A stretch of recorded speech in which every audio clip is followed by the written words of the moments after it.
Supreme કોર્ટના આદેશનું ફરી એક વખત વડોદરા મ્યુનિસિપલ કોર્પોરેશન દ્વારા ઉલ્લંઘન થઈ રહ્યું છે, જેમાં વડોદરાના 3 બ્રિજ નીચે રમતગમત અને મનોરંજનની પ્રવૃત્તિ વિકસાવવા માટે એક્સપ્રેશન ઓફ ઇન્ટરેસ્ટ મંગાવવામાં આવ્યા છે, જેથી વિવાદ સર્જાયો છે. અને સુપ્રીમ કોર્ટના ચુકાદા પ્રમાણે ફ્લાયઓવર હોય કે રેલવે ઓવરબ્રિજ હોય કે એની નીચે કોઈ પણ પ્રકારનું દબાણ કે બાંધકામ થવું જોઈએ નહીં.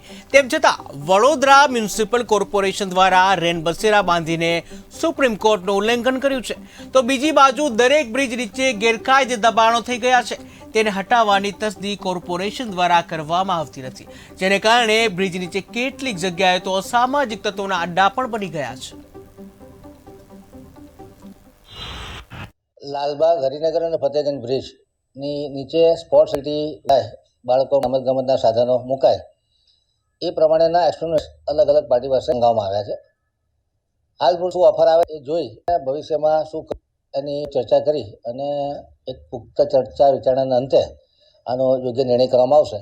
કારણ કે આમાં જે લોકો બાળકો એમને માટે વ્યવસ્થા જે જગ્યાએ અવેલેબલ છે કે નહીં એનો પણ તલસ્પર્શી અભ્યાસ કરવામાં આવશે.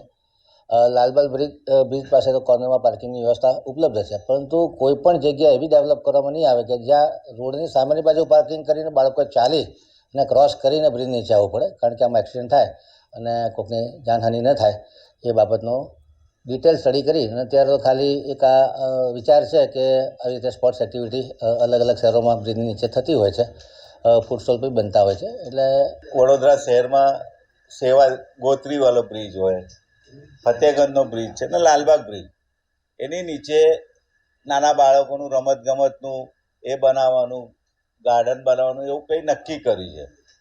પણ તમે સમજી શકો બ્રિજના નીચે ટ્રાફિકનો ખૂબ ભારણ હોય છે. નાના બાળકોની જવાબદારી બહુ મોટી અગત્યની હોય, કેમ કે જોવું પડે. અને આ જે કામ મંગાવ્યું છે બ્રિજના અધિકારીઓએ, ખરેખર તો ચેરમેનને ખબર નથી ને મેયરને સુદ્ધા ખબર નથી. એને જાણ કરવી જોઈએ અને સભામાં બી લાવવું જોઈએ. ડાયરેક્ટ એ લોકોએ ડાયરેક્ટ મંગાવ્યું છે અને સુપ્રીમ કોર્ટનો આદેશ છે એવો કે ખરેખર કોઈ પણ આવી પ્રવૃત્તિ બ્રિજના નીચે